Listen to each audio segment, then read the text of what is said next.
PSLE. Wonderful.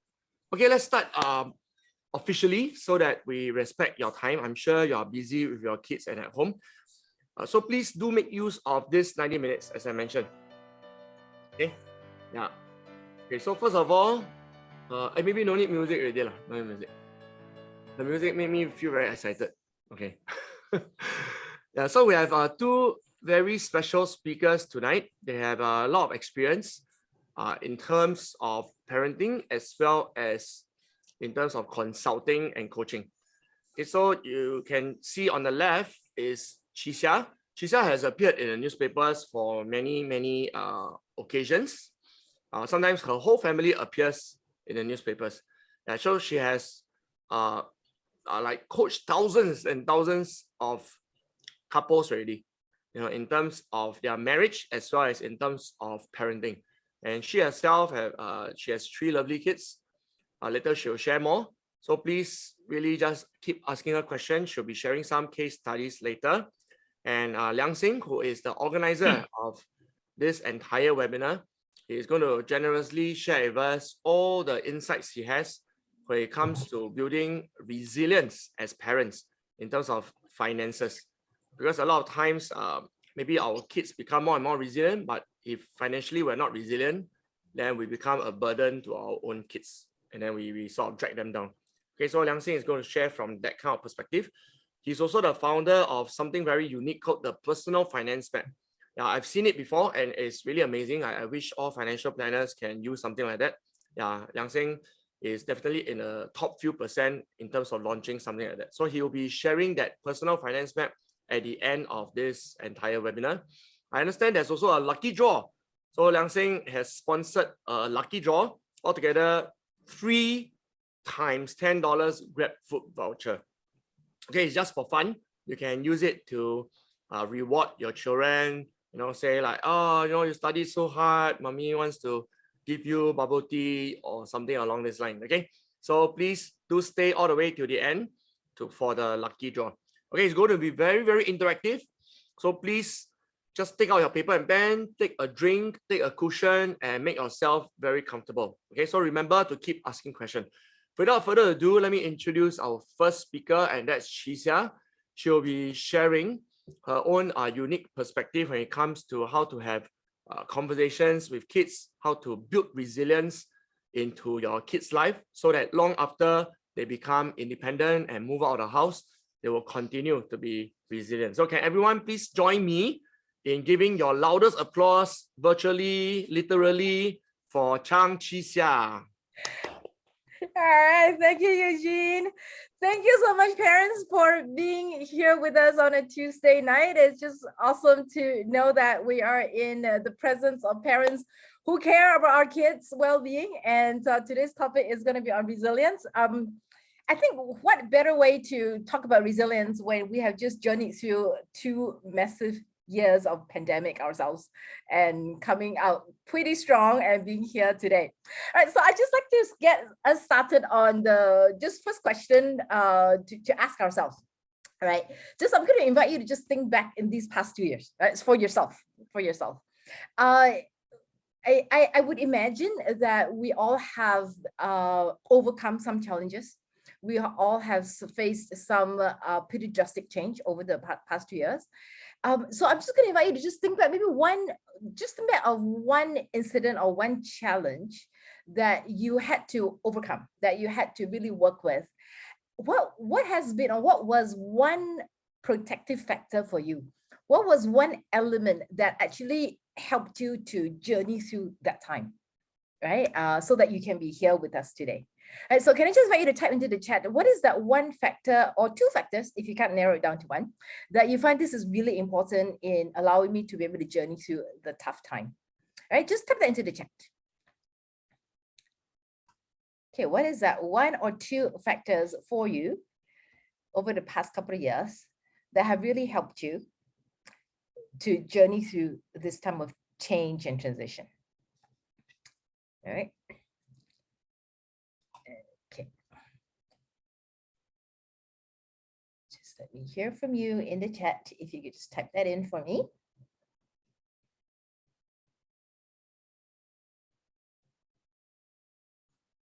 All right, still waiting for you. Come, let's just tap in a couple of quick ones and let me see what you have in mind. Okay, well, I'll just, all right.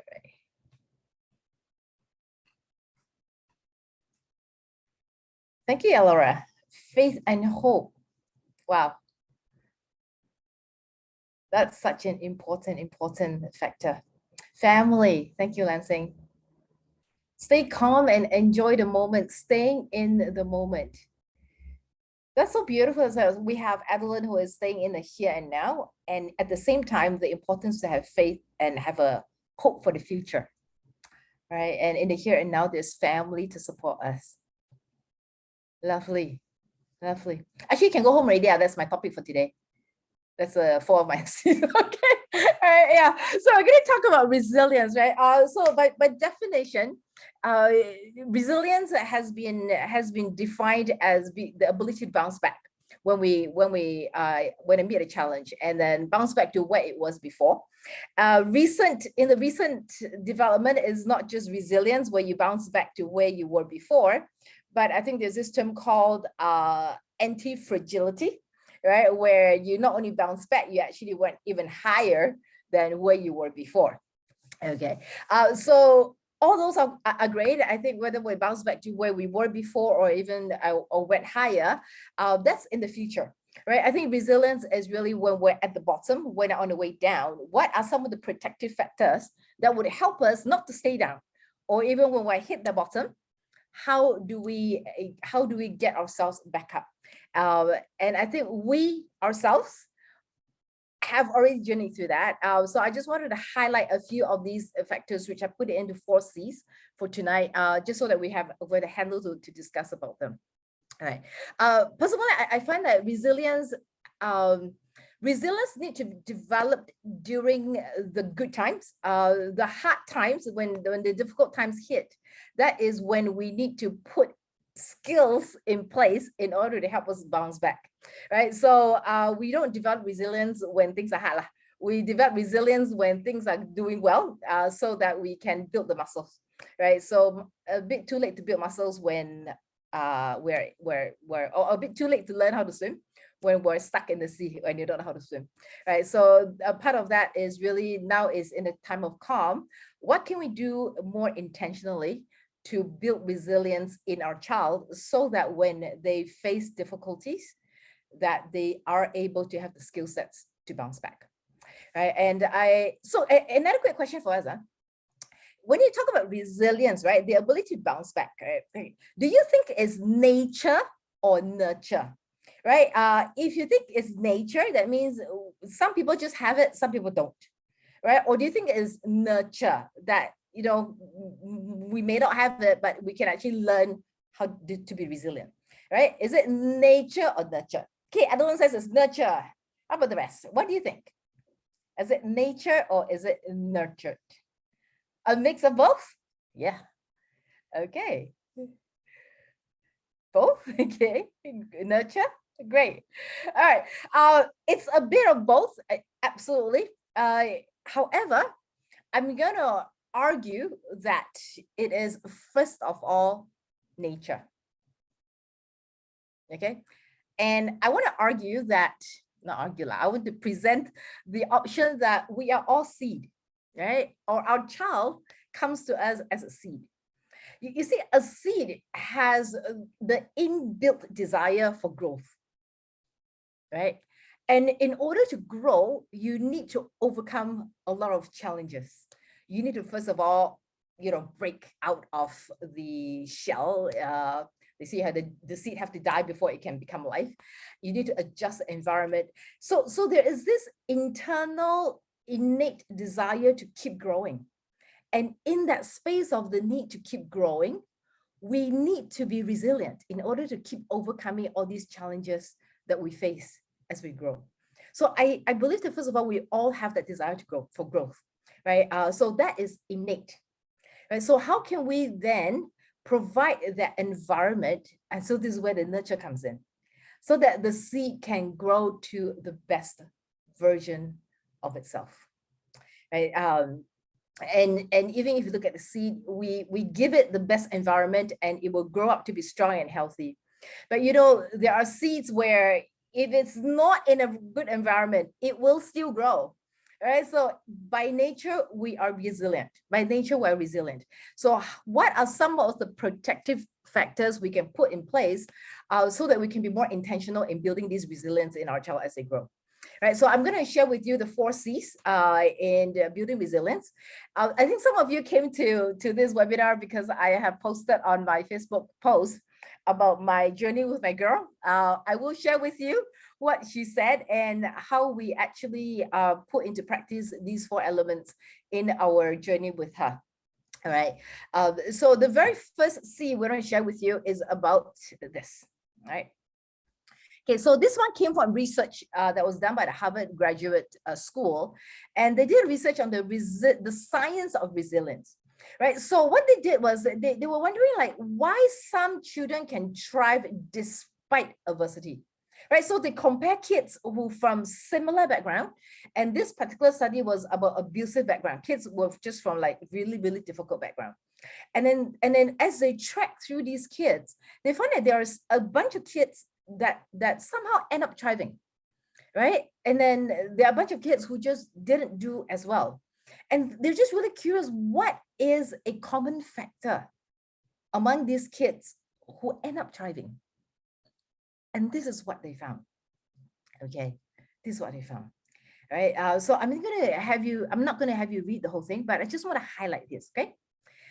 The power of one strong adult relationship is a key ingredient in resilience. A positive adaptive response in the face of significant adversity. When there is one person who shows up in the child's life to say that, hey, I believe in you. Hey, don't give up on yourself. Hey, you know, you can do this, right? We have stories after stories where we hear where one mom, one dad, or one teacher who says to the child, don't give up, I believe in you. And then that made the world of difference to that particular child. Right? So bringing it back to our parenting space. What is this first C we talk about? And we're going to introduce to you this thing called connection. All right. Let us be that one strong relationship in our child's life, where the child can feel safe, that they know that we can always be here for them and with them. You know, if we as parents don't believe in our children, then how do we expect them to believe in themselves? Right? How then do we expect those around them to believe in them? Right? So that is the power of connection. It is in this connection that children would come to first form their belief about whether or not they can, what about things that they can or cannot do about themselves. But most importantly, in that connection, they learn that they're valuable. They learn that they matter. They learn that we see them. They learn that we hear them. And they learn that they can make a difference in the life of those around them. So this is such a fundamental aspect of resilience, right? And this is shown over and over and over again, especially with kids who are from really difficult background, that they will always almost be able to find that one person in that child's life. And that one person gave them a chance. One person gave them the opportunity to be able to make a difference in their life, right? And this is also consistent with the concept of parenting. That's research, again, is a space in parenting, done by Dan Siegel, Power of Showing Up. So Dan is a neuroscientist, so he studies brains, right? And he looks at how parenting affects the brain development of a child, right? So the parenting, it is not just raising kids, it's actually raising brains. Okay, the things that we do, it's not just about the behavior. It is directly linked to how the brain develops. And it talks about the most single important thing a parent can do for the kids to help them be happy and healthy so that they can enjoy and succeed life in relationships. Now, would that be the goal for all the parents here? That we want our kids to be happy and healthy so that they can enjoy and succeed in life and relationship. If that's what you want for your kids, can you just give me a yes in the chat? All right, that you want your child to be happy and healthy so that they can enjoy life and relationship. Okay, is that something you want? If that's what, you can just have a big yes. Then I'll tell you the answer. Okay, I'll tell you the answer. All right. Okay, awesome. All right, so this is the answer. All right, some of you who have attended my parent workshop, you would know the answer to this one. It is the parent-child relationship. It is the quality of the parent-child relationship that we have with our child. So parents, I have to tell you this, when it comes to the parent-child relationship, mom and dad, it is 100% our responsibility to ensure that the relationship is of good quality. All right, because we are the adult. We are the one who provide the environment, the soil, the air, the sunlight, everything else that's necessary for the child to grow healthy and well, right? So we are responsible for this relationship. And so this is time I'm going to just have us to take a step back and just think about, like, how is my relationship with my child at this point in time? Right? When they feel happy, when they're excited, do they come and share with me about all these, you know, wonderful things that's happening? But more importantly, when they're sad, when they're down, they're disappointed, they're making mistakes, do they come to us as well? Right? Or do they tend to hide away from us? Do they tend to fear us finding out about the mistakes they make? Do they find that they are valued, they matter to us? Right? All the parents say that, of course, they know lah. But if you ask the child may not necessarily always know. So I'm going to challenge you, if you want to take this challenge up, to ask your child, hey, how do you feel about mama? How do you feel about dad? Okay, and see what they say. All right, see what they say. So here's the first C, connection. All right, so just moving to the next C, and then bringing us back to the study earlier. Right, so it talks about resilience depends on supportive, responsive relationship. Right, if you look at the last paragraph, it also and the mastering a set of capabilities. Right, so not only the relationship is a huge protective factor, but the ability to master a set of capabilities is very crucial in the ability to overcome resilience. Because when you're in a space where you have not been there before, we need to be able to say, I can learn new skills, and with these new skills, I'm able to overcome. I'm able to know where the gaps are, and I'm able to actually do what I can do in order to reach what I want to go. Right. So in this space of competencies, right, the key here is not so much about the skill itself. Okay, the key skill about competency is the ability to learn how to learn. Okay, so I differentiate this. When you talk about competency, is the know how to learn is almost like you are training up a battery, right? So that when the battery, doesn't matter what kind of toy you put inside, it will run. Right? So that is the ability to learn. So they have to know how to learn, right? So the more they know how to learn, it doesn't matter what context you put them in there. They know the steps, they know the procedures, they know the challenges, they know what to expect. They know that it is okay that they get stuck in this plateau, and if they keep at it, then they will move to the next step. They need to learn the process of learning, so that when they're in a space where they go, I haven't done this before, you can say, okay, what do I need to learn? Right? And that they are confident in themselves being able to pick up the skill set. Right? So ultimately, the more they are able to pick up new skill sets, the more they're able to execute things, the more confidence they have in themselves. Right? So this is the space of competency. I'm going to share with you how we have been intentional in just really doing this part with the kids, with an example, right? Okay. So there's, how many of us have kids who have learned how to ride a bike? Can you just kind of like type me? Okay, if you have trained your child to learn how to ride a bike, can you just type me in the chat? Okay, yeah. Oh, and he has fallen before. Okay. Have you experienced the process of training your child to ride a bike? Okay.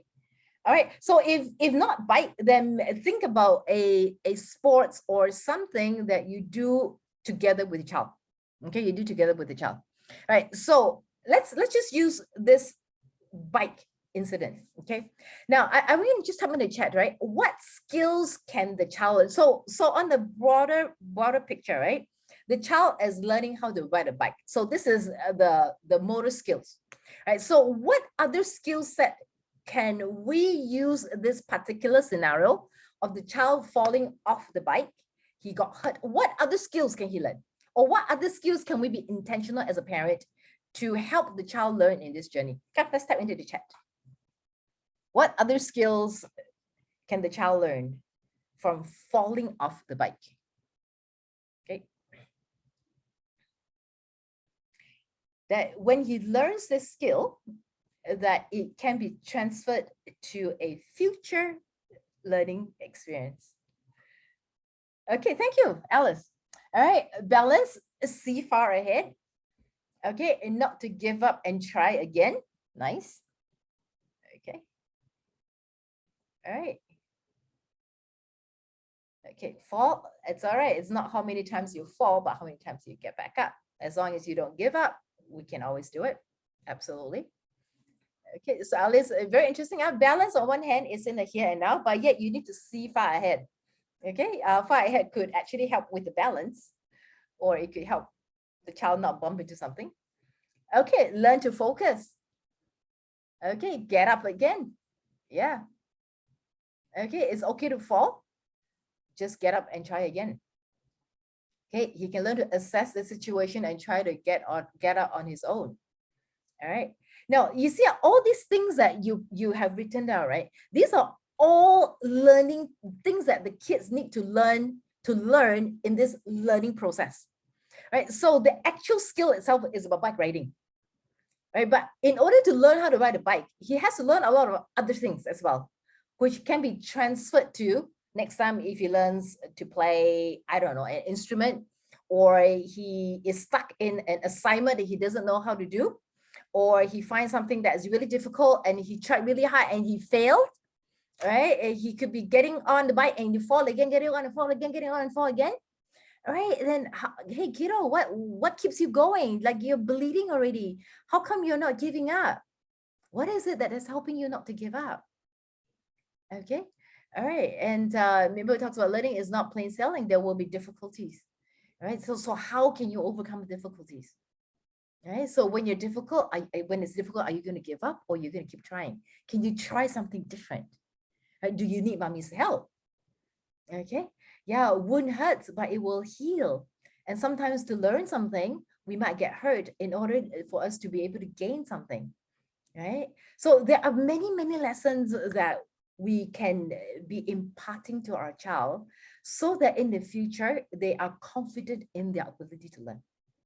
Okay, so my first experience with my child in this space was through bike learning, right? So he fell, and then we talked about the quite a few things that you mentioned. So in the conversation I had with him, I goes, "Does it hurt? Do you want to stop? Okay, or do you want to keep going?" Okay, so in that space, I already gave him option. Do you want to stop or do you want to keep going? All right, and most of the time they will say they want to stop, or if they say want to stop, I go, "That's fine. You can always stop and then come back and try it again." So in that little conversation, I'm already giving him choices. All right. And I will tell you why choices is so important later. Okay, because that is the other C, right? Or during the process, I will be talking about, this, I know this is really hard, right? But I believe that you can do hard things, right? When you don't give up, you can do hard things. I trust that you can learn this. If not today, we'll get it tomorrow. As I say that, I'm already speaking confidence in him. I'm already speaking into him that you can do hard things, right? And as long as you don't give up, you will be able to overcome it. Okay, so you can use, because our kids have so many of these learning experiences that they fail, they make mistakes. And these are such great opportunities for us to tell them, hey, kiddo, you can make mistake. It's okay. What can you learn from here? What did you learn from here? How can you do it differently? What else can you do? right? And the more they do it, and then after a while, it just becomes normal that, okay lah, never mind lah, fail lah. What's the worst? Fail lah. Let's do it again. Okay. And that is a very important aspects of resilience. Sorry. So just giving you some examples of what are some of the things that we can help our child to really develop this sense of confidence, right? Is that I see that you're working really hard at this. Okay, that was tricky, but you found a way, right? So we're affirming the resources. Okay, you solve that problem. We're affirming that he's a problem solver. So when you encounter a problem in the future, he will know, hey, I'm a problem solver. I can solve this. Okay, I love watching you do things that you enjoy. Can we affirm that they're happy? We're happy. I noticed how you took your time on that. All right, you're not rushing. You're being cautious. You want to make sure that you do it right. Okay, you are learning, right? And so, and I told my son, every time you learn, your brain goes bigger. That was when he was younger, lah. And then one day he told me I was lying to him. So it only works for a certain age.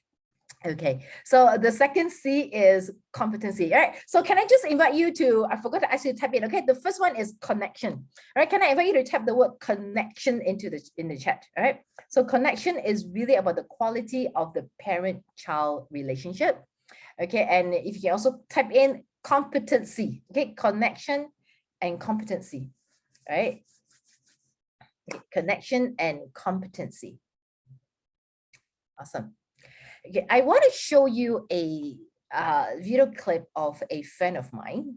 Okay, give me a quick second so that I could just share sound from my laptop. It would be a computer audio.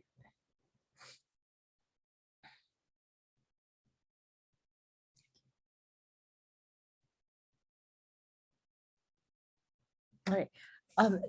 The clip I'm going to show you is a friend of mine. Her name is Rena. Rena was on her way to be a HOD in school, and she lost her sight.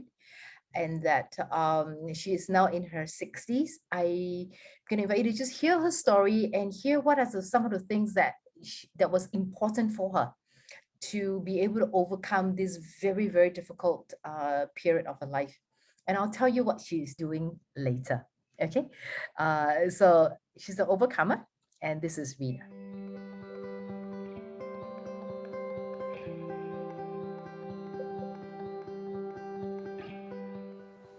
When I lost my sight, I felt very hopeless and helpless. So I went into actually depression, and I felt all my dreams were shattered and not able to work anymore. That really upset me. I realized that, I don't want to carry on with my life. When the cane was first given to me by the Singapore Association of the Visually Handicapped, I will not carry the cane. I felt very embarrassed. I had very low self-esteem. When I went out for a walk one day all by myself, as I was walking, I took the risk of running across the road. In fact, I hit against the barrier and fell into a large drain. I shouted for help. A kind passerby came and he actually brought me back home. Then I realized that I need to let go my pride.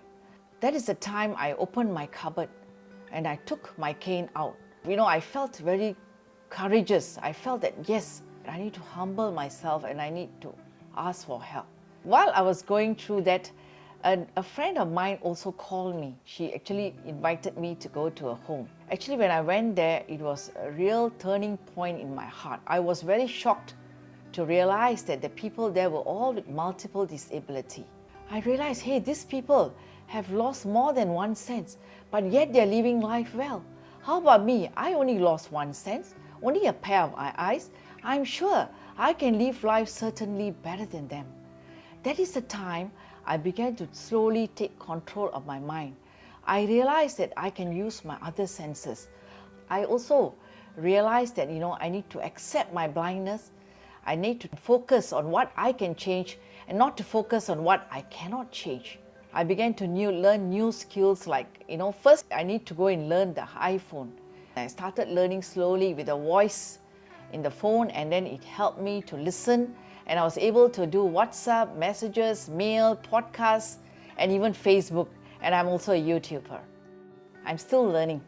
And I'm very happy knowing that I'm advancing every day. Okay, what can you do to build resilience? Can I just invite you to tap into the chat for me? What's one trait about Rina that really spoke to you, that really stood out for you or resonates with you? Okay. As you type it in, Rina has gone on to do mountain climbing. She plays blind tennis. They do it by sound. She told me that the mountain guides love to bring her to do mountain climbing because she cannot see, and therefore she wouldn't ask too many questions. Whereas the sighted people always ask, "Oh yeah, very dangerous, this or that," right? So that she actually was one of the favorite students. Rina currently is in Australia doing her master's degree. Pretty cool, right? Okay. So that's Rina. And one of the things that I think I wanted to bring out then for the next C is one of the things that Rina talked about is choices, being able to be in control. Okay, and I think it is so important that we don't get into that space of being stuck when we are going through this difficult time. Right. So I always believe in, since young, allowing our kids to make choices for themselves, right? So that they won't be in that situation where they always say, you know, there's no, you know, there's nothing I can do. They are hopeless, and they feel like there is nothing they can do about it. But we all know that it is a matter of perspective. It is a matter of focusing on what they can or cannot control. Right. So I just want to share this story with you. Two twins who were raised by an alcoholic father. Okay. One of the child grew up and became an alcoholic, right? The other child grew up and he became successful, right? One child grew up, he drank his life away. The other child grew up and he did not touch a single drop of alcohol. The twins were asked, how come? The twin who said that he became an alcoholic because he watched his father. The other twin who became successful, his reply also, because I watched my father. Both of them watched the same father, but yet both of them had a different perspective, and that they took a different path and end up in a different space, a different place. Okay, so it is so important for us to be able to provide perspective for our children.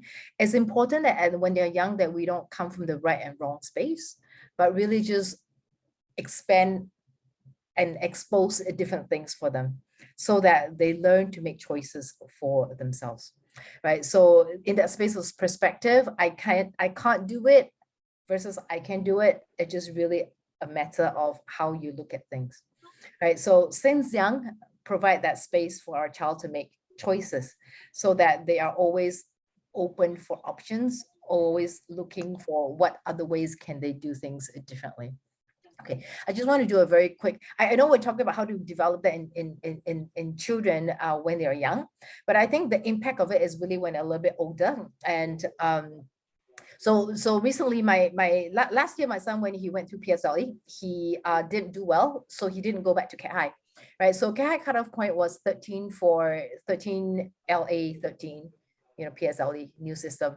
No, LA 12. He hit a 13, and it was a shock because by right in terms of his regular performance, he should easily be in the AL 8 to 10 range. So for him to hit AL 12, he would have to do pretty badly in a couple of subjects, but he didn't. He did really badly in one subject that he was not supposed to do bad in. Okay, so there's all these like, oh, what happened? So, but anyways, he went to a different school, and then he initially he had a really hard time adjusting to the new school, right? And at that point in time, I was like, okay, how do I use this opportunity to train? What do I want him to learn, right? So our option could be number one, since you didn't, you put in your work, too bad you didn't get what you wanted, then you are stuck here for 4 years lah. So you can then teach them to then live with the consequence, all right?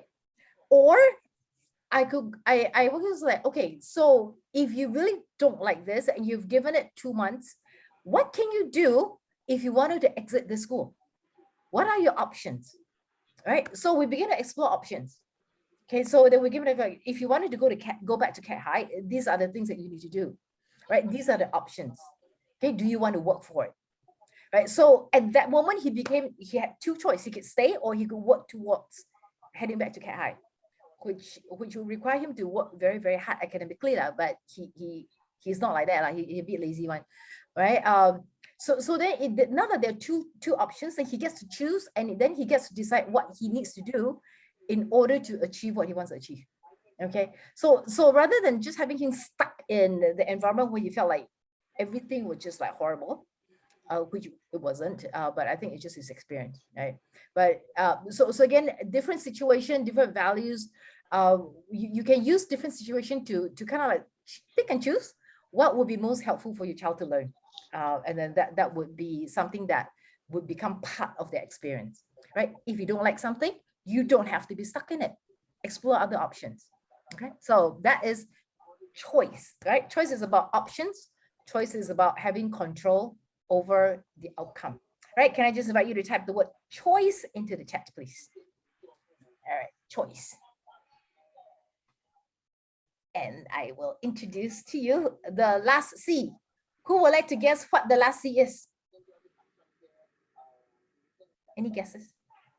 Okay, I'm out of time. I'm going to tell you what the last C is. Okay, the last C is about courage. Okay, courage is the emotional resilience, is the ability to bounce back emotionally. Okay, after experiencing distress. Right. So I would think that we are familiar all with Will Smith's scenario, right? Where he lost his temper, he went up to the stage and he gave the MC smack on the face because the MC spoke about his wife. Okay, so if you look at Will Smith's life, right? He came from a very abusive background. His dad beat up his wife, his mom, and he watched that. And his dad was a military man, very high expectation of the kids, and his dad physically managed and handled all the kids, right? So Will Smith grew up in a very abusive environment, right? So if you look at it, did he have strong relationship?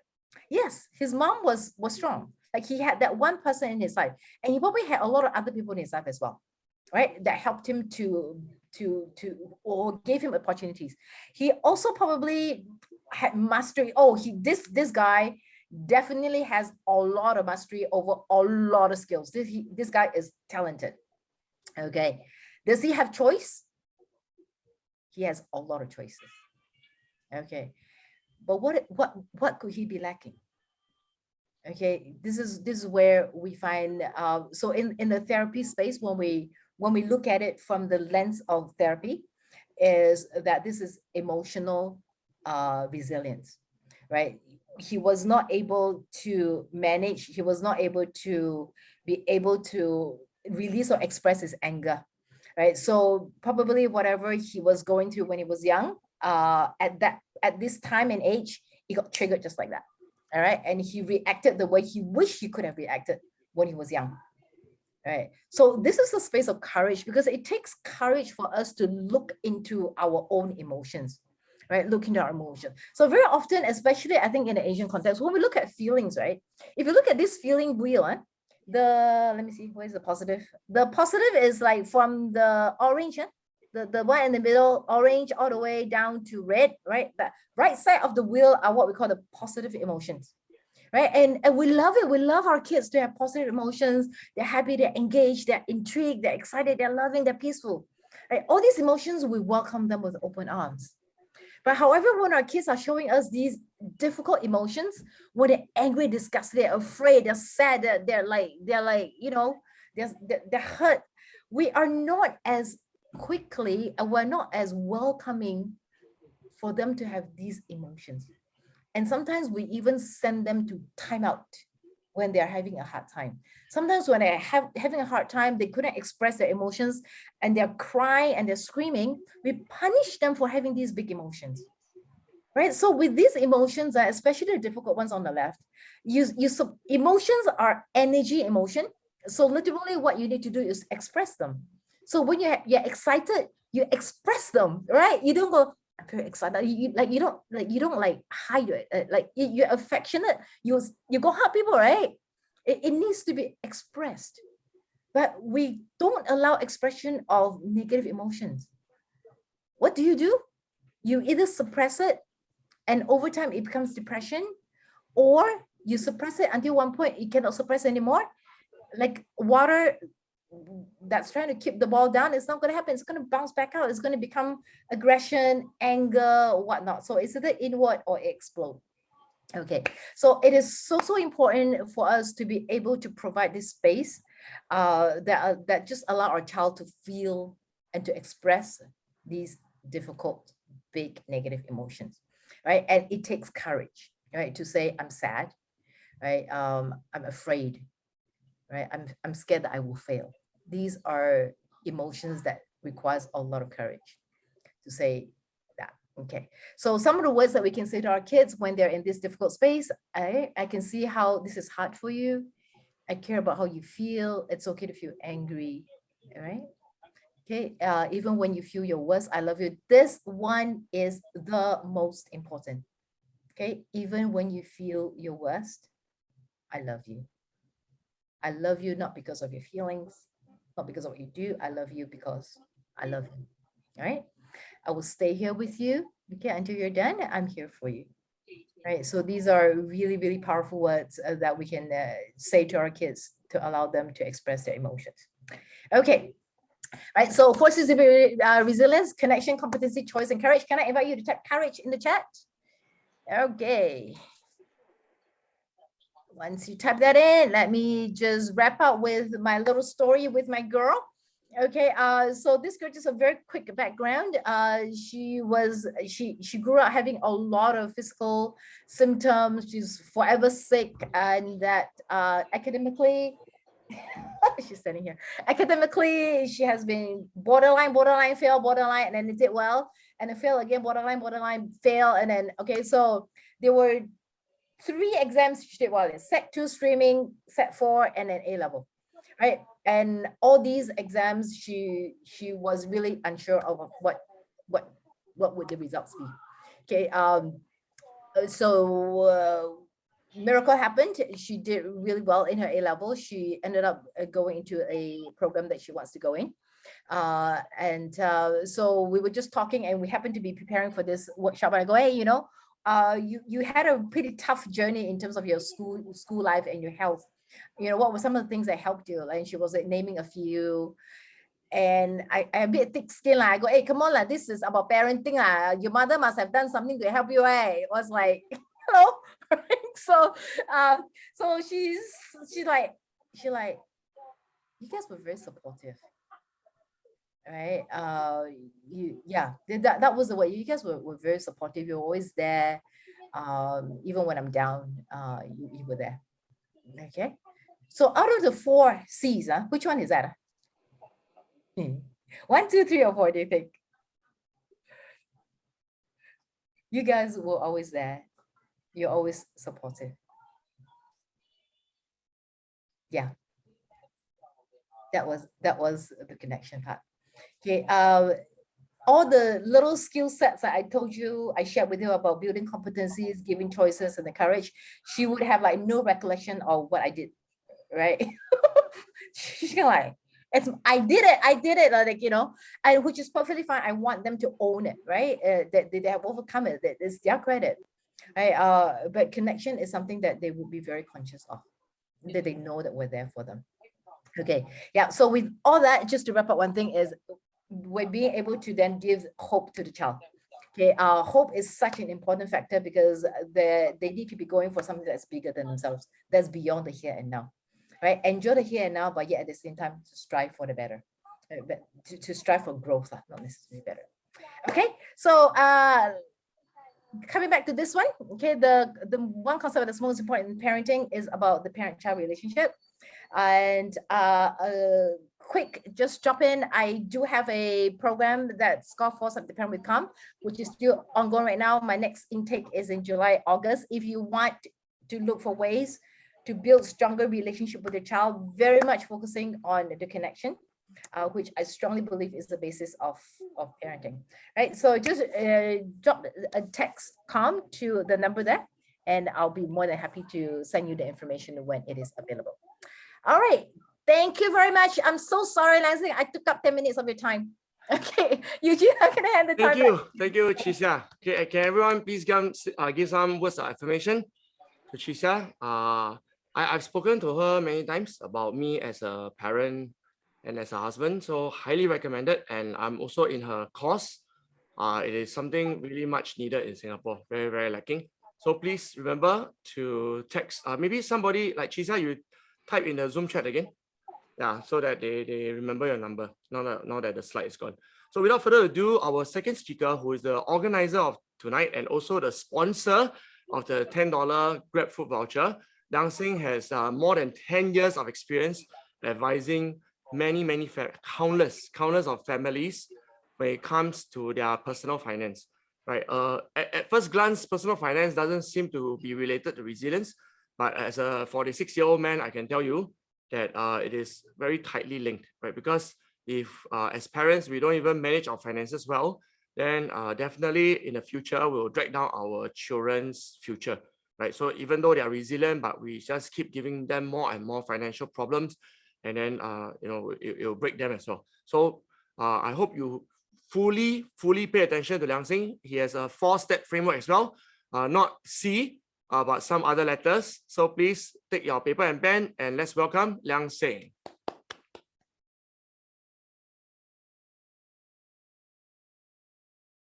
Thank you, Chee Siah, for that inspiring sharing. And thank you everyone for your time tonight. I know you could be spending time with your family, but you choose to be here to learn something, to impact your family. And I promise you that the next 30 minutes, I'll give you something of value. So tonight I'm talking about this GRIT, GRIT framework to build resilience in your family's finances. So important note, just a small note, that everything we discuss here is for discussion information. So you need to do your own due diligence, all right? Now, just a bit of background on my family. This is my lovely family. I have a boy who's 6 years old and my lovely wife.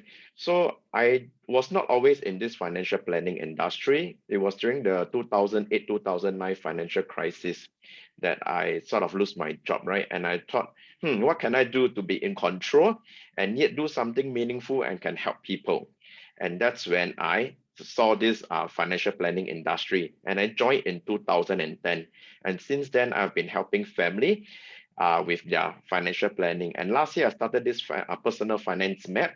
So it's a framework again to help people to deal with their finances, because frankly, right, a lot of you will find that financial planning is very technical. So because of that, you choose to ignore it, and that leads to potential problem down the road, which I will discuss some of them with you tonight. Right, so I came up with the personal finance map in the hope to help people with clarity to reach their goal and with protection. So that's for my family. So the thought of not being able to provide for my family during that time when I was jobless was, 3 months without job, can you imagine? And I didn't know how much can my money last, right? Because nobody teach us all these financial skills. All right, so it was painful not be able to provide for my family at that point in time. And tonight, I hope to share something that can help if you are in a similar situation, all right? Now, so this is one of the testimonial from my client. So as you can see, I work with a lot of family and to secure their future. So this is one of the important things that I always take pride in, that I'm helping people to secure their future. Okay, so tonight, this great framework is designed after all this past 10 years of experience, right? So I put together this GRIT framework tonight for you so that can build resilience in your family's finances. So let's get a pen and paper ready, as Eugene said, and jump right into it. The first the first G will be government schemes. So what are government schemes in Singapore, right? So let me share a story with you. This is a very impactful story. This Julie, she was 42-year-old, right? And this family has to live with this disability. Right, so what happened was that one fine day, she was a mother of 2 young children, then 8 and 5 years old, when she suffered a very serious stroke. right? She was warded close to 60 days before she was discharged. And after she discharged, she needed help, 24/7. Basic things like going to the toilet, bathing, eating. She need help. And because of that, she becomes very insecure and withdrawn and distant from her kids. And the household of 5, right, because now plus helper, right now relies on Jason, who's the sole breadwinner. And as the sole breadwinner, because of Julie's disability, the cost of helping her with your therapy, medication, car, petrol, doctor's visit, hiring helper, etc., comes up to $2,600 monthly. All right, so that's an additional $2,600. And if anything touch wood happens to Jason, you can imagine the impact that's going to impact this family negatively. Can you identify with this story? As at the prime of your age, if such a disability happened, I can relate to it very personally because my wife suffered through another condition, a few years ago, and she actually had one eye blinded, and we went through surgery and hospitalization and many medical costs, right? So today she's well, thank God for that. So I can personally relate to this kind of impact. So if you can relate to this story, can you type a 1 in the chat, right? So that I know you're still there, right? So if you can relate to this story, right? Can you type a 1 in the chat? Okay, so not only does she have physical pain, she has emotional pain, and of course the family suffer through financial pain as well. So now in Singapore, what are the kinds of government schemes do we have, right? So thankfully we have MediShield Life, which covers hospitalization. We have CareShield Life, which like in Julie's case, you can claim, right, because of long-term disability. We have this dependent protection scheme, which covers death. We have home protection scheme to cover your HDB loan. And finally, we have CPF Life, which is a lifetime income for your retirement. So through these few schemes, I hope that this gives you an overview. I'm not going to jump into all of them because we got no time, right? But I hope this gives you an overview. Tonight, I just want to give you 1 or 2 ideas on this CPF Life in particular, which I think you can take away, right? Many times we hear people complain about CPF Life, right? But this will give you a picture that last year, right, there were 220,000 CPF members who actually did voluntary top-up. And the top-up is not a small sum. It was to the sum of $4 billion. All right, 220,000 people actually did that voluntary top-up. And the year before that, 2020, it was $3 billion. And why do people do that? Because they want to increase the money payout when they retire. So as you can see, people are now beginning to use CPF Life and maximize the return by doing voluntary top-up. Right. So the other idea is that, so what can I get out of it, right? There was this movement called 1M65. I'm not saying you should join it, but it opens your eyes to see that people are actually hacking CPF, right, life, okay, because it gives a compound interest of 4% in your special account, MediSave account, right? And combining it, people can actually aiming $1 million by 65 as a couple. And with that, that's their safety net, right? Once you have the amount, you can go on to do other things in life. So this is, ideas that I'm giving to you, how you can actually utilize your CPF Life.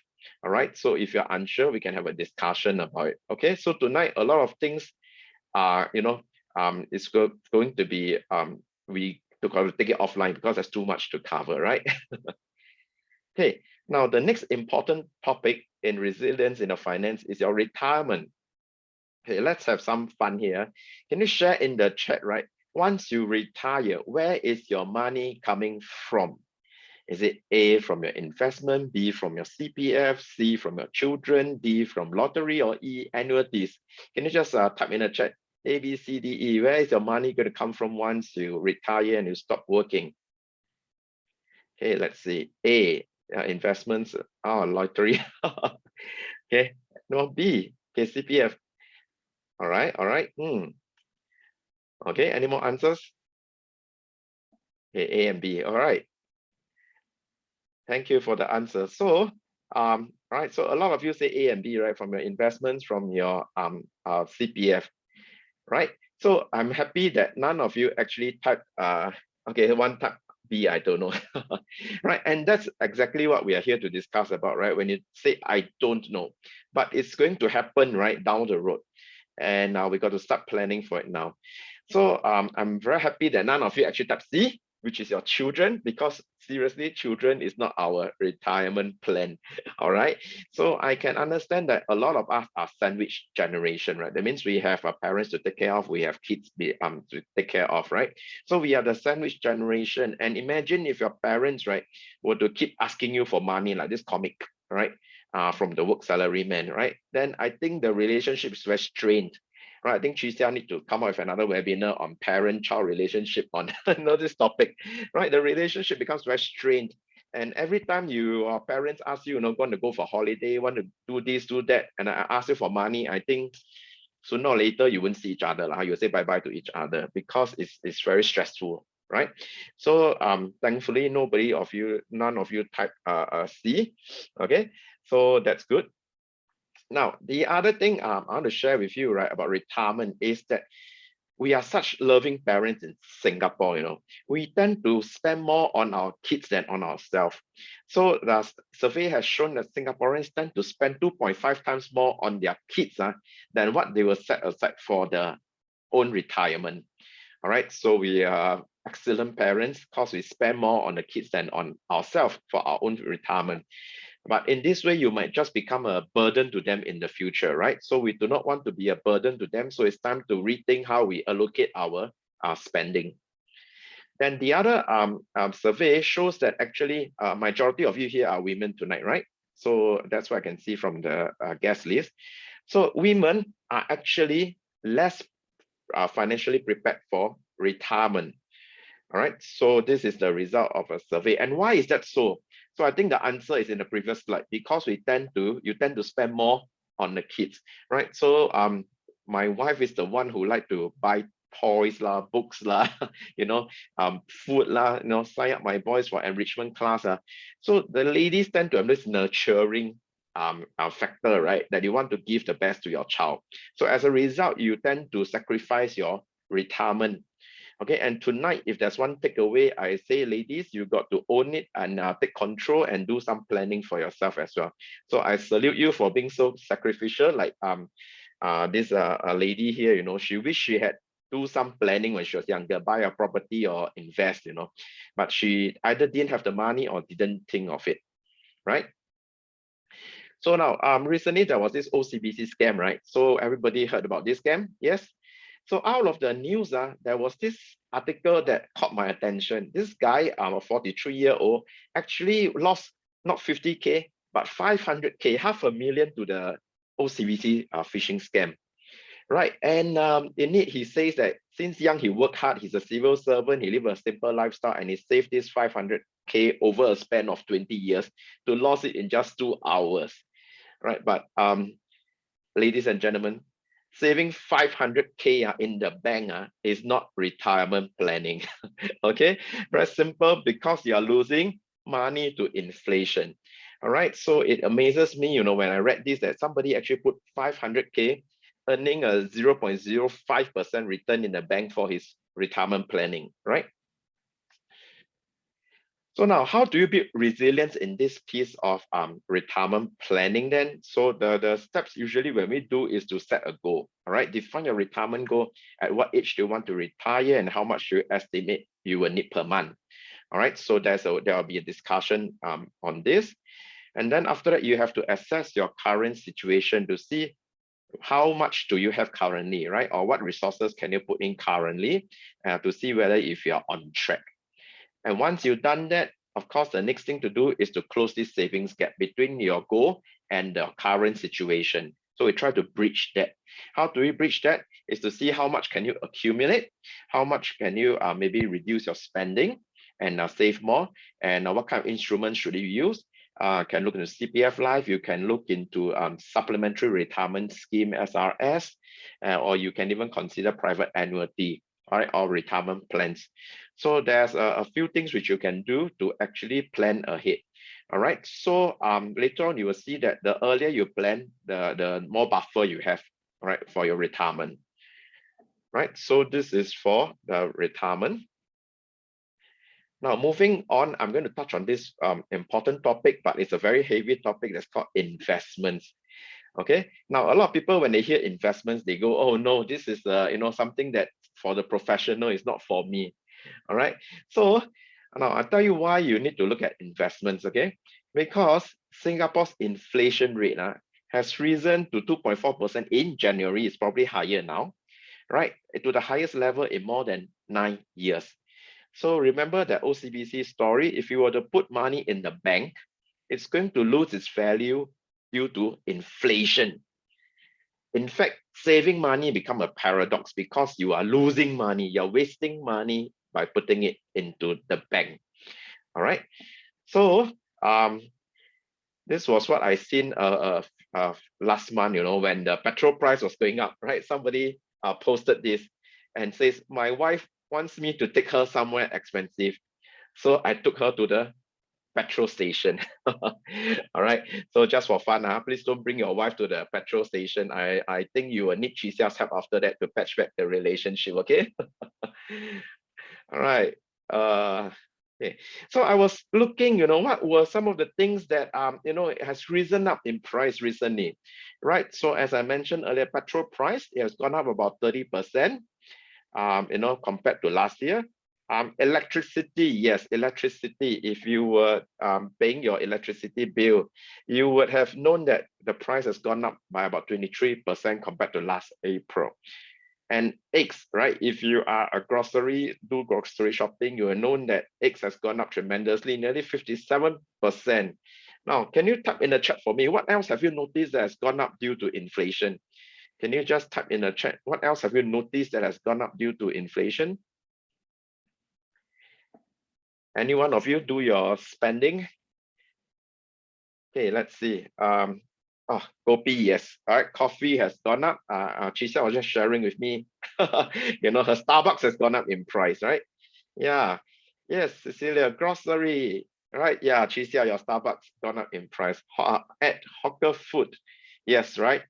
So things have definitely gone up. And this time around, the inflation, because it's so obvious, and we haven't even come to the GST increase, right?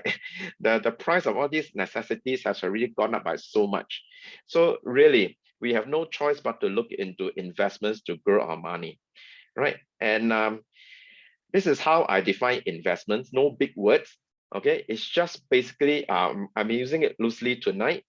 Yeah, okay, to put your money to work by making more money. That's all. All right, so I'm using a very simple term. As long as you can put into an instrument that helps you to make more money, I would use it as investments. Okay, so it's not a very big word. Now, of course, investments comes with certain conditions, right? And there's first thing you got to put in is effort lah. Because nothing is for free. You want to grow something, even if you're a farmer, you want to grow the seeds, you have to plant the seeds, right? So you have to do research, you have to take time to do that. You have energy, you have capital, and sometimes it's quite emotional as well, right? So there's effort involved in investment. Then the other thing, of course, is the return. What kind of return are you looking for, right? So if you put into something that has capital gain, when the price is rises above what you paid for, then you have make a profit, all right? Or there's positive return, all right? And lastly, all investments carry risk, right? So again, how we do investments is that when we do for client, there's always a risk assessment, risk profile assessment that we do. So investments can lose money, all right, if the market conditions are unfavorable. But then again, this unfavorable condition creates opportunity, like this Russian-Ukraine war, right, creates opportunity, right, for you to go in at a lower price. Okay, so even if you put into the bank, like I shared earlier, you are losing money to inflation. So, not doing anything is also just as bad because you are losing money due to inflation, right? So that is risk. So what can you do, or what kind of plans can you look into, right? So I'm not going into telling you to do any of this, but this is a quick glance of effort versus return versus risk. Right, take the lowest one, which is your savings account. No effort needed, just put your money there. What you get is 0.05 negative due to inflation. right? No risk involved. All right. So that is at the lower spectrum. The higher spectrum, maybe some of you are into cryptocurrencies, right? So that's a lot of effort needed. The high return potentially, but also high risk because the volatility, the ups and downs are very big, right? So this is effort versus return versus risk. Now I'm going to give you an example, okay, of how you can start planning for investments. So again, I'm using investments as anything that helps you to make money. So let's say Gina, 30 years old, is a working mother with a newborn son. She wants to start a savings for her son's education, right? So she's being very conservative.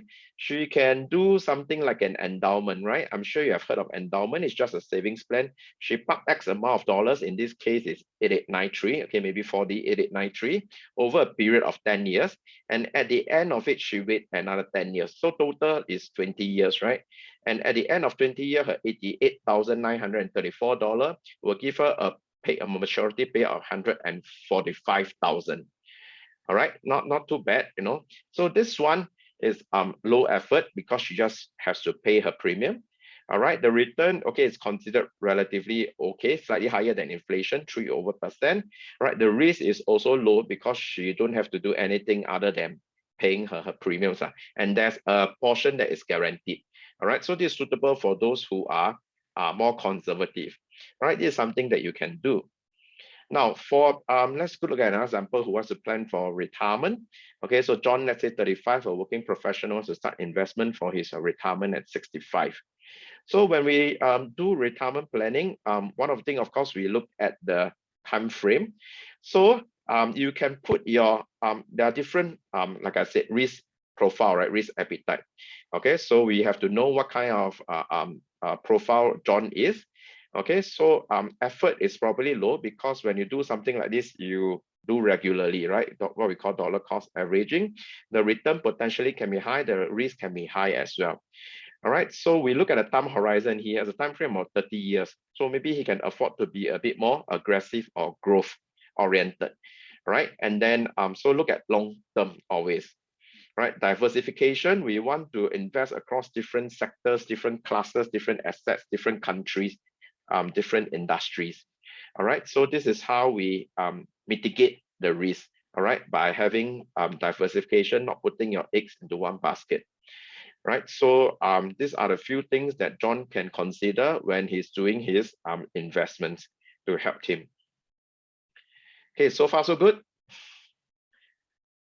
All right, so the T for my part, all right, is the word trust. Okay, let's have some fun here. All right, what is a trust? Now, imagine, right, help me out here. Imagine you are going on a week-long trip, work trip, right? And you have a bowl of candy. You pass your spouse, or can be a husband, can be a wife, and you ask your spouse to distribute this bowl of candy to your children. Okay. Now, what do you think will happen to the candy? Type type 1, if you think the candy will last for the whole week. Type 2, if you think the candy will be gone before the end of the week.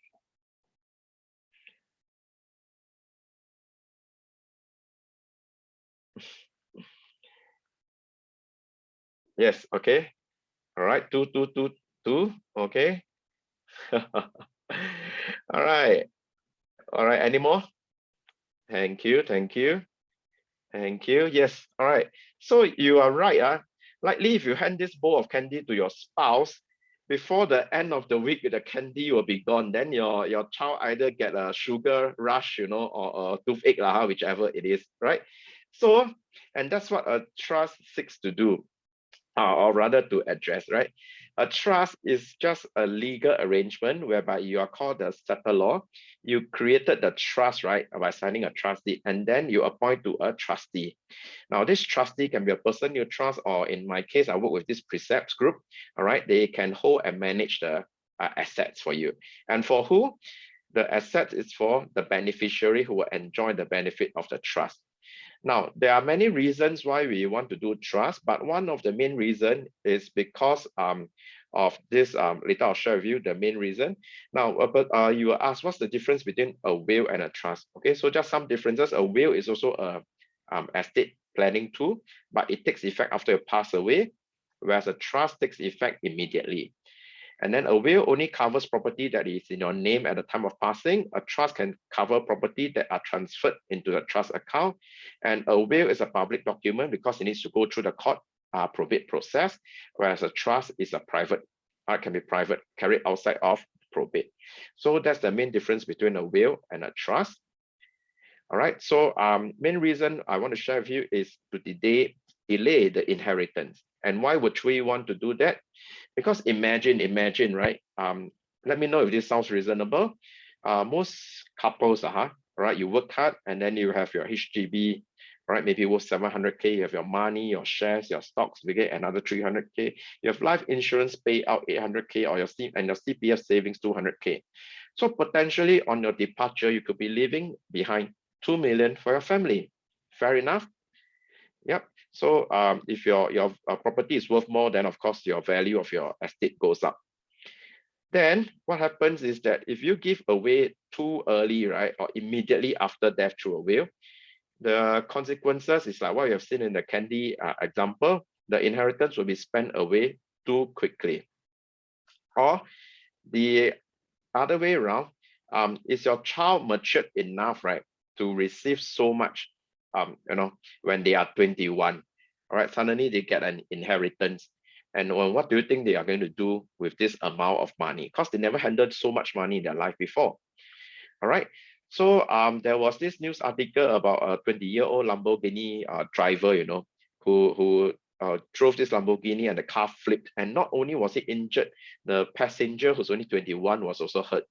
All right. So you imagine these people cause injury, right? Or is a danger because of the amount of wealth that they hold now at such a young age. Now, the other story was this son of Metro, Metro shopping center, So this is the grandchild. So he was caught with drug, and which he started when he was 21. All right. Then there was this other daughter of the Hourglass founder, right, Joe, for taking drugs as well. So you can see that when you give young people too much suddenly, it might not be a good thing, right? So how do we mitigate this risk? All right. And what we can do is a trust can help you to provide maintenance over a period of time. All right. So it can be given to them based on their age, or it can be based on a life condition or event. So you can say that at 28, I give them one lump sum. At 25, or 35, I give them something else. Or maybe when they get married, they brought their first property, have a child, I staggered the payout so that it can help them to manage their finances. All right. So this is something that can be useful if you want to do your legacy planning. Now, putting it all together, how does this great framework, right, put together?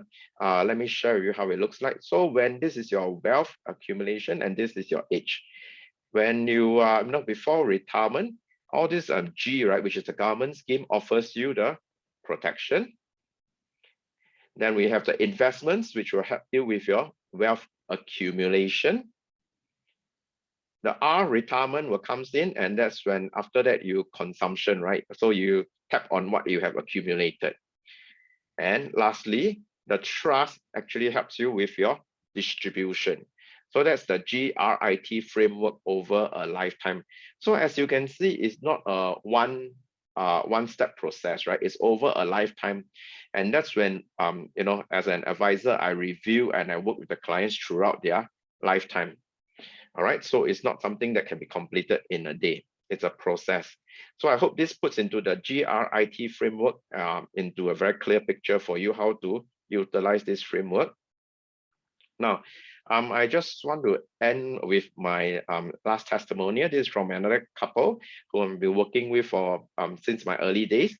And, so they have seen the things that I've done, right? They have seen the tools that I invested in to help to plan, right? So just like the personal finance map that I started up. So, they find me as someone who truly cares, right? And this is I'm very appreciative of clients like them who appreciates and sees the value in working with me. So I just want you to take out your phone, right? Scan the QR code and drop me a WhatsApp. So I'll be happy to connect with you as well. So this is my website, personalfinancemap.com, where I'll be giving it away tonight as well, right? During the feedback, when you fill up the feedback form. So that concludes my half an hour. I think I'm still within time, right? So with that, I thank you for attention. Really, really, really, you've been a very supportive audience. So I want to hand over the time to Eugene for the feedback. Yes, thank you, Eugene. Wonderful. Okay, can everyone please spend the next 2-3 minutes to scan this QR code to get this free gift. I promise you, you will love it. Right, I'm already 46. I had many financial planners in my life. And I tell you, no one is as detailed as Liang Seng. Right? He has really gone through a lot of research to come up with this. And with 10 years experience, lots of parents love him. So this is a great chance to at least do yourself a favor, download this personal finance map. After that, connect with him personally. I'm sure he will have a non-obligatory conversation with you. Okay, so at least you know your situation, just like a doctor's diagnosis. After you know your situation, then you can decide the next step. Yeah. By the way, once you have scanned this, can you just type done so that we know when to move on to Q&A? D-O-N-E. Okay, once you have scanned this, just type done. It shouldn't take more than a few seconds to do this. D-O-N-E. Okay. Let's wait for a while. And then for the rest, just now right at the start, I encourage you to write down questions. So this is the time. We have 6 minutes more. Okay, ask as many questions as possible. Okay, very good. Adeline is done. Anybody else? You won't regret it. Okay, it's step by step, very clear. And then it covers 3 key areas of our finance. And after you are done with it, at least you know whether you are healthy or not. Then after that, there's no obligation, right? Liang Seng is not the pushy kind. At least you know your diagnosis, then you can decide your next step forward. I'm going to give you 10 more seconds, quickly. Don't spend too much time on this. Yeah, and just connect with. Hey, Liang Seng, if you don't mind, key in your either mobile or something in the Zoom chat. Okay. Yeah. Yeah, at least after we end the webinar, they can still get in touch with you. Okay, right now, maybe with 5 minutes more to go, let me just start off with the first question. I think the concept of trust is quite unique, right? I've attended a lot of talks. Rarely anyone talk about trust. So, can you share a little bit? Like, is it expensive to do so? Is it only like high net worth kind of people who will do it, or like just middle income, staying in HDB can afford a trust as well? Yeah, actually, there are different types of trust, right? So it can be as simple as a testamentary trust added to your will. So your will can have a simple testamentary trust, that's not going to cost a lot. Or you can set up a standby trust to have assets poured into it while you're alive. All right, so so we can share the value. So it's about, if you're going to set up a standby trust, it's going to cost a few $1,000s, of course. All right, so there is there's a small price to pay for that kind of structure they're going to set up for a family. Yes. Okay, so I've put the feedback link in the chat, so you can while we wait for you, have all of you completed. I'll be giving the hard copy, Eugene. They won't have to download it because I'll be giving away. Wow, even better. The hard copy, right? Very generous. So I printed limited copies of this so you're going to get a hard copy. Yes. And please ask question. 3 more minutes to go. I have a question regarding investment. So right now, as we know, there's a war going on. Some people obviously is a bit scared, if they put money in, then it might tank further, right? So what are your thoughts about it? Is this a good time to start getting global equities? Yeah. So thanks, Eugene, for asking about the war. So this war plus the Omicron, right, is as you can see, inflation price is going up, things are getting more expensive. So, but the assets, right, or different asset classes have actually come down in price, in value. So I would say that now is a good time to go in, because of course we don't know when's the bottom, right? Okay, but the war is bringing down the price, not because these companies are having issues. It's just the economics at work. Because of inflation, the prices of these companies are coming down. So I would say it's a good time to enter now. You're looking for investment. Very good, very good. And I'm going to give some tips about like which region to go into, emerging market or US or China? Yeah, I think we can take this offline when they meet up. Yeah, okay. Hey, Liang Seng is So very good in investment, so please get in touch with him. At least let him share his insights with you. Yeah, and then you can have a friendly debate with him if you don't agree also. Okay, last 2 minutes. Come on. Or maybe Chee Siah. Anybody with questions for both Chee Siah and Liang Seng? Let's take the chance to really make sure we. Okay. Now 2 of them are in spotlight. Last 2 minutes. Ask question. Ask question. Yes. Can I ask Chee Siah? Go ahead. Yeah, so Chee Siah, you were mentioning about the bicycle example, and then when a kid falls down, and then we talk about what has he learned and all that, and that conversation. I don't know. I kind of felt, for me, that's not so natural. Maybe it's a father thing lah. For me, when I take my boy out for a cycle, I just want to make sure he has maximum fun, and I don't really think about all these lessons. So I just wondering, if you can comment on that. Is this a difference between a father-mother thing, or is this something that both parents should have a similar style of having fun or having some lessons learned from everyday incidences? Yeah. Great question. And this is where I find mom and dad have to work together, because we nurture the kids from a very different perspective. Right. I think not so much mom and dad, but just like two persons would actually pick up different things from different situations. Right. So let's say in your context, right? You got it. The main objective is fun. Right. And then the child falls, and then at that moment you just come again, let's have fun. Right. So after the event, if you wanted to use that experience for learning, then you can go back and unpack it with them. Right. And so one of the unpacking is, when you're having fun, actually a lot of learning happen. And so it's important then for you to do things that you enjoy. Because when you do things that you enjoy having fun, you tend not to remember, you tend not to get caught up with all these challenges. Right. So that would be the learning that I'll be really interested. So I use different platforms to teach different things. Right. So that example is really an effort to let us know that in different situations, if we are just going to take a step back and you sort of observe, all right, there are actually a lot of things that you can teach the child. Yeah, that they could use, and they could transfer that in a different context. Right. So the fun, my space for the fun is gaming for my son. Right. So usually I will watch and I'll notice what he's doing, and then I will unpack later. Not every time.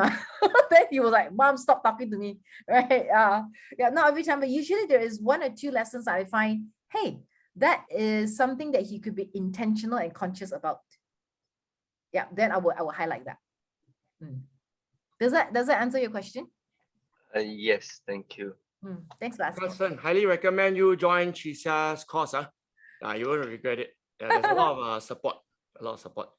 And also, Liang Seng has shared his email. For those who feel more comfortable with email, please email him to get a guide. And whether you want to get a guide or not, at least please fill in the feedback form, right? Because tonight, the 2 of them spend time invested on the slides, research, the least we can do. Okay, the least we can do is to click on the link and fill up the survey form. Okay, can everyone please help us with that? And Mabel has a question about how to calculate the retirement sum in terms of like how much do we need? Yeah. So Mabel, to briefly answer your question, right? So there are a few ways. One is can be based on the lifestyle that you want to live, right? When you retire. All right. So based on that, we can work out how much would that cost. All right. So the other way can be a percentage of your last drawn salary or your expenditure. All right. So there are different methods to compute. So based on whichever is your comfortable, right? So you want to take maybe your expenses cut now by a certain percentage, right? That can be your lifestyle that you choose to live when you retire. Okay, there are clients who tell me they want to move to third world country. All right, but I think COVID kind of threw that plan off, It's not so easy now, right? If you want to live in a third world country, the COVID might have changed his mind about it. Right. So yeah, so there are a few ways to compute. So yes, we can do a simulation. I do have the software to do that. Yep. Okay. So connect with Liang Seng, he will use the software, calculate for you. And as I mentioned earlier, there's no obligation and you can take the next step forward. That's your choice, okay, to use Chee Siah's word. Okay, right now, let's lucky draw. Okay, thank you for your patience. 3 of you will win Liang Seng specially sponsored $10 Grab food voucher. Try to avoid sugar and salty food. Let's go. So if you are here, right, can you just shout me, okay, so that I know you are here, because I based on all the registered participants might not be here. Okay, let's go. Oh, got sound effects somehow. Not bad. All right, first winner is Elijah. Elijah, are you here? Is that Elijah? Doesn't sound very familiar. Don't have. Okay, No? next one. Okay, remove. Remove. Turning up is half the success. Wong FL, Wong FL, are you calling here? once, calling 2 times, calling 3 times. Okay, Remove. Adeline, you said you. Which one is you, Adeline? Don't Okay, need no to spin, lah. I just give to her. Okay, so I'm gonna remove. Okay. Let's wow. Okay, so hey, Jaslyn, Jaslyn, are you here, calling Jaslyn? once, calling 2 times. Don't have. Jaslyn? Hey, No, have. don't. Jaslyn is here. Yay. Oh, is it? Yes, I see Oh, Jaslyn. okay, now. okay, Jaslyn. Very good, very good. Hi, you're here. So, Congratulations. one winner. One winner. All Wait, right. wait, Two do you more have to go. Jaslyn's number? Have, right? Yeah, Jaslyn, please text me, okay? Yeah. If not, you cannot receive. Please contact me, okay? Okay, let's go. Number 2 winner. Adeline. Adeline. Oh, Yeah, almost. Hui Ying, look, are you here? Is Swing Look here? Calling once. Swing Look, calling twice. Calling 3 times. Not 没有. here. Okay. Remove. Adeline, you still have chance.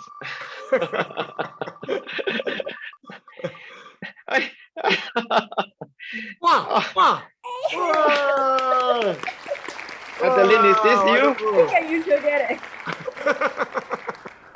Adeline, you are here, right? Yes. Adeline, not Aladdin. Aladdin is a Disney show. Yeah, okay.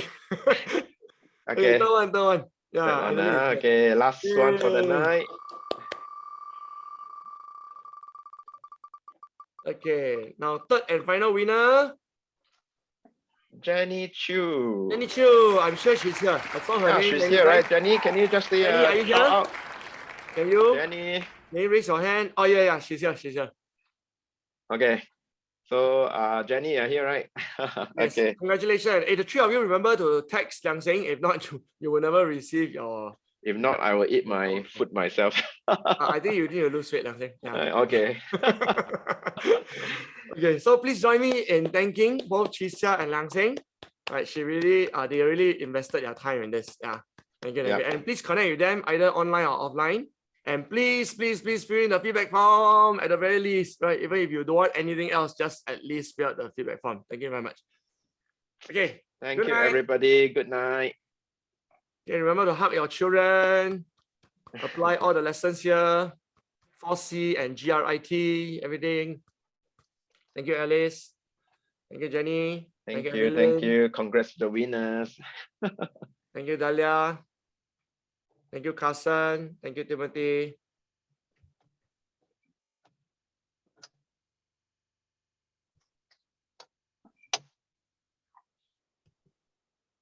Thank you, everybody. I think they are waiting for post-credit scene.